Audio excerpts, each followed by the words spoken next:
Sir, a statement is laid on the table of the House. Supplementary, please.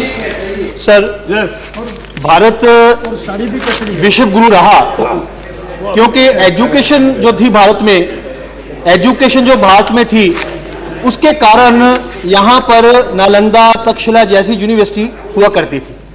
तो चाणक्य जो राजनीति का धुरा है वो भी तक्षशिला का विद्यार्थी था।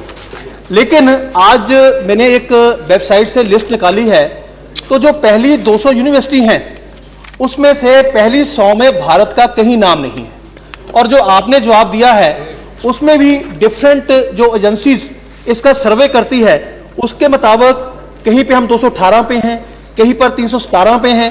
क्या भारत को विश्व के साथ compete करने के लिए भारतीय यूनिवर्सिटी जो हैं वो उस स्तर की बने, हमारे प्रयास क्या हो रहे हैं? मैंने ये क्वेश्चन क्यों दिया, ये भी मैं बता देता हूं। मैंने एक आप सवाल पूछिए सर, सवाल कलेक्टेड है। This is supplementary question, so please ask. नहीं सर, नहीं, मैंने सवाल ये क्यों पूछा, उसकी इंटेंशन ये थी कि यूके में हजारों लोग, भारतीय बच्चे, वो वहां उन यूनिवर्सिटी में गए जो यूनिवर्सिटीज बंद पड़ी थी, और बच्चे आज जो ओवरब्रिज है उसके नीचे रहकर अपना गुजारा कर रहे हैं। क्या भारत ऐसी एजुकेशन नहीं दे सकता जो हम विश्व को से compete कर सकें?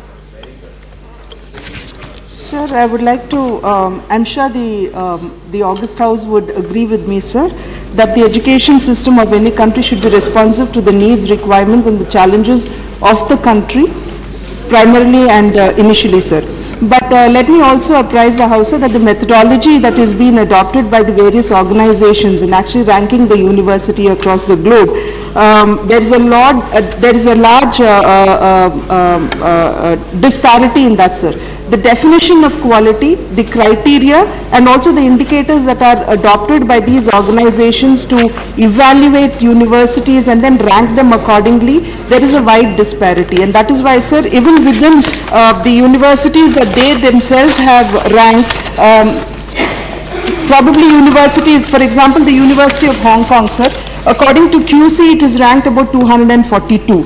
But according to the Times ranking, it is around 34, sir. According to the world ranking of universities, it is 22, sir. So this is just one example that I am quoting, sir. This is only to emphasize that the methodology that is adopted by these various organizations are very, very different, and there is no one globally accepted parameter which is accepted by all countries across the world that they would follow as a ranking parameter, sir. Second supplementary please. पहले ने जवाब दिया कि भारत को विश्व स्तर की university बनाने के लिए क्या कर रहे हैं आप, तो पहला क्वेश्चन है मेरा, उसका जवाब तो दे।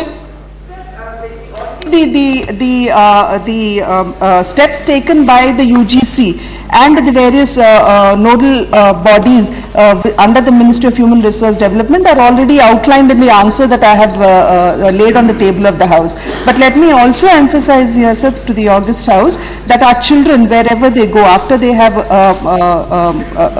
attained degrees and education within our own country, they are most respected and they are doing very well across the world. I don't think we can undermine that aspect of our education, sir.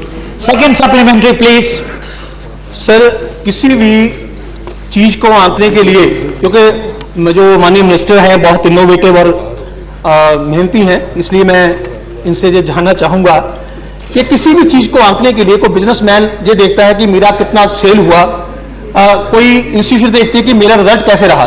तो मैं ये जानना चाहता हूं कि भारत में विदेशों से कितने बच्चे यहां पढ़ने आते हैं और भारत के कितने बच्चे बाहर पढ़ने जाते हैं, इससे भी हमारा कंपैरिजन होगा, और भारत के बच्चे विदेशों में ना जाएं उसके लिए क्या प्रयास होगा? Sir, we have education exchange programs, sir, with various countries, with which the Ministry of Human Resource Development, Government of India actually signs MOUs with.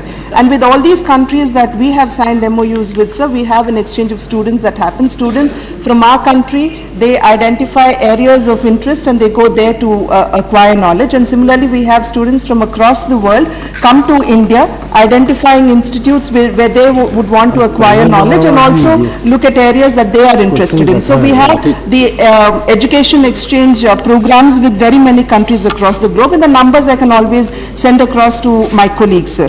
And looking at what we are doing, the number of students that are going across, sir, so, the Association of Indian Universities look at somewhere around 1 lakh plus students which go every year outside our country, sir. And what are we doing to ensure that our students stay within the country and acquire knowledge? Sir, accessibility is definitely an area that we need to look at. And to improve accessibility, I'm sure the August House is aware, sir, that we have looked at an exponential expansion of higher education in terms of establishing institutes across the country. The number of IITs, IIMs and so on have been increased. Similarly, sir, there are also, to ensure that there is inclusivity, we have identified 374 educationally backward blocks where the literacy levels are not very high, and the gross enrollment ratio into higher education is lesser than the national average.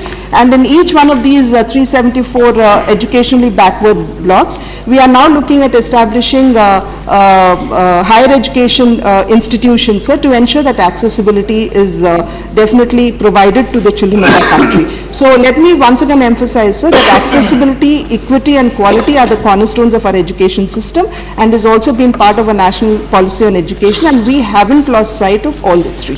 Thank you. Mr. Bhatia.